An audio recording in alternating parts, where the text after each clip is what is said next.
নমস্কার বন্ধুরা, আমি সোনালি। তো আজকে তোমাদের সামনে একটা নতুন ভিডিও নিয়ে চলে এসেছি। আজকের ভিডিও হচ্ছে দই ফুচকা। তো দই ফুচকা কীভাবে কী দিয়ে বানাচ্ছি সেটাই তোমাদের সাথে আজকে শেয়ার করব। তো তোমরা প্লিজ সব পুরোটা ভিডিওটা দেখো আর দেখে কমেন্ট করো যে কেমন হয়েছে। আর তোমরাও পারলে একবার বানিয়ে দেখতে পারো, খুবই সুন্দর লাগে। আমি প্রথম বানালাম। তো দেখো কীভাবে কী দিয়ে বানাচ্ছি। প্রথমে এই যে কড়াইয়ে তেল গরম করে নিয়েছি, সাদা তেল নিয়েছিলাম। তো সাদা তেলটা গরম করতে বসিয়ে দিয়েছি। সাদা তেলটা গরম হলে তারপর ফুচকাগুলো দেবো। এই যে দেখো, আমার তো ফুচকাগুলো কেনা কাঁচা ফুচকা কিনে এনেছিলাম, তো সেটাকেই খালি একটু ভেজে নিচ্ছি। তো এগুলো একটু লাল লাল করে ভেজে নিচ্ছি ভালো করে। তো সব ফুচকায় যে অনেক ফুলছে এটা নয়, অনেক এরকম ছোট ছোট ফুলেছে। তো তাও দেখো এই যে তাড়াতাড়ি করে সব ভেজে নিচ্ছি। পুরো লাল লাল করে ভাজতে হবে, অনেক সাদা হয়ে গেলে হয় না। এই যে দেখো লাল লাল করে অনেক ভেজেছি। এই যে এতগুলো ভেজেছি, তারপর আরও কাঁচা ছিল সেগুলো এখন রেখে দিয়েছি। সব তো করবো না, তাই জন্য অল্প করেছি, তারপর রেখে দিয়েছি। তো এই যে দেখো তেঁতুল জলটা আমি কী দিয়ে বানাচ্ছি। প্রথমে জল দিয়েছি, তারপরে তেঁতুল দিয়েছি, তারপরে হাফ চামচ মতন বিট নুন দিয়েছি, তারপরে লবণ দিয়েছি অল্প করে। তারপরে এই যে মশলাটা, এটা হচ্ছে অনেক কিছু দিয়ে মশলাটা করা আছে। তো সব কিছু দেওয়া মশলাটা দিয়ে তারপরে হালকা একটুখানি লঙ্কা গুঁড়ো দিয়েছি, তারপরে ধনে পাতা একটুখানি, তারপরে লেবুর রস দিয়েছি।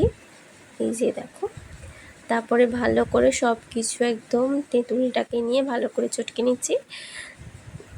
তেঁতুলের গায়ে যত আছে সব বার করে দিচ্ছি।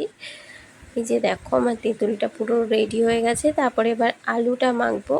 তো আলুটা কী দিয়ে মাখছি দেখো। প্রথমে হচ্ছে আলু সেদ্ধ নিয়েছি একটা, তারপরে লবণ দিয়েছি হাফ চামচ, তারপরে হচ্ছে শুকনো লঙ্কা মানে লঙ্কা গুঁড়ো দিয়েছি অল্প পরিমাণ দিয়েছি, কারণ কাঁচা লঙ্কা আছে তাই জন্য বেশি লঙ্কা গুঁড়ো দিইনি। তারপরে বিট নুন দিয়েছি, তারপরে হচ্ছে ভাজা মশলাটা দিয়েছি, তারপরে পেঁয়াজ কুচি। তো পেঁয়াজটা হাফটা এই আলুর পুরে দেবো, আর তারপরে যখন রেডি করব তখন তার মধ্যেও পেঁয়াজ দেব, তাই হাফ পেঁয়াজটা এর মধ্যে দিয়েছি। তারপরে কাঁচা লঙ্কা দিয়েছি অল্প পরিমাণ, তারপরে শসা কুচি দিয়েছি, তারপর টমেটো কুচি সব অল্প অল্প আলুর মধ্যে দিয়েছি। এখন লেবুর রস দিয়েছি, তারপরে আবার যখন ওতে রেডি করব তখনও আবার দেবো। তারপরে একটুখানি অল্প তেঁতুল জল দিয়ে দিয়েছি, তারপরে আবার ভালো করে চটকে মেখে নেবো আলুটা। এই যে দেখো আমার আলুর পুরটা রেডি হয়ে গেছে। তো এই যে ফুচকা, এবারে ওই প্লেটটাই পুরে রাখবো। এই যে রেখে দিয়েছি। তারপরে দেখো এই যে পেঁয়াজ দিয়ে দিয়েছি অল্প অল্প করে। তখন আলুর মধ্যে তো দিয়েছিলাম, তো তাই জন্য এতেও অল্প অল্প করে দিচ্ছি। পেঁয়াজ দেওয়া হয়ে গেছে। তারপরে এই যে দেখো শসা দিতে গিয়ে লঙ্কা দিয়ে দিয়েছি, লঙ্কার পর শসা দেবো। লঙ্কা ওই একটা একটা করে দিয়েছি সবেতে। লঙ্কাগুলো কিন্তু প্রচুর ঝাল ছিল, একটা দুটো যার যখন যেটা পেরেছি দিয়ে দিয়েছি। তো তারপরে শসা কুচি দিয়ে দিয়েছি, প্রত্যেকটাতে অল্প অল্প করে শসা কুচি দিয়ে দিচ্ছে। এই যে দেখো প্রত্যেকটা আমার দেওয়া হয়ে গেছে শসা কুচি। তারপরে টমেটো কুচি দিয়ে দিয়েছি। আমি কিন্তু এই ফার্স্ট টাইম করছি টক দই ফুচকাটা। তো আমার মোটামুটি ভালোই হয়েছিল, কিন্তু এতে আর একবার করে টমেটো সসটা দেওয়া হয়নি। যে তারপর লেবুর রস দেওয়া হয়েছিল, তারপরে তেঁতুল জলটা যে গুলেছিলাম সেই তেঁতুলের এটা দিচ্ছিলাম রসটা। তো এই যে সব কটাতে দিয়ে দিয়েছি। তেঁতুলের চাটনিটা থাকলে বেশি ভালো লাগতো, কিন্তু আমার কাছে ছিল না, তাই জন্য এই যে তেঁতুলগুলো এটাকে দিতে হচ্ছে। তারপরে তেঁতুলটা দেওয়ার পর হচ্ছে মশলা অল্প অল্প করে সবেতে মশলাটা দিয়ে দিয়েছিলাম। মশলাটা দেওয়ার পর দিয়েছিলাম বিট নুন দিয়েছিলাম অল্প করে, তারপরে দিয়েছি চানাচুর, এই না, তারপর দিয়েছি টমেটোর সস। টমেটোর সসটা দুবার করে দেবে, আমি এখানে একবার করে দেওয়া আছে, তখন দুবার করে দিয়েছি, সেটা ভিডিও আর করা হয়নি। তো তোমরা এই যে একবার করে দিয়েছি, দেখো টমেটোর সসটা প্রথমে সবেতে একবার করে দিয়ে দিয়েছি।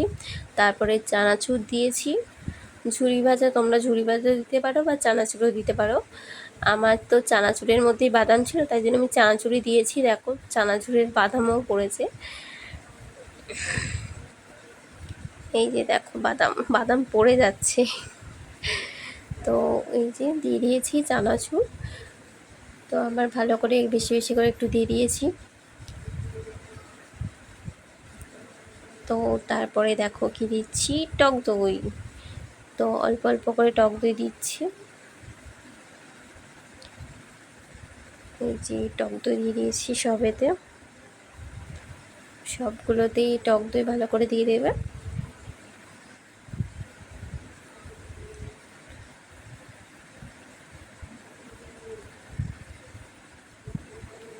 টক দইটা একটু ফেটিয়ে দেবে, ঠিক আছে। তারপরে এই যে একটু গার্নিশের জন্য একটু ধনে পাতা কুচি দিয়ে রেখে দিয়েছিলাম, সেই ধনে পাতাগুলো এই ওপরে দিয়ে দিচ্ছি, এই যে দিয়ে দিয়েছি। এবার হচ্ছে আমার এই দই ফুচকা রেডি হয়ে গেছে। তোমরা আর একবার করে সসটা দিয়ে দেবে, ঠিক আছে, তাহলে আরও বেশি ভালো লাগবে খেতে। এটা কিন্তু খুবই সুন্দর ছিল, তোমরাও একবার বানিয়ে দেখতে পারো। আজকের মতন টাটা।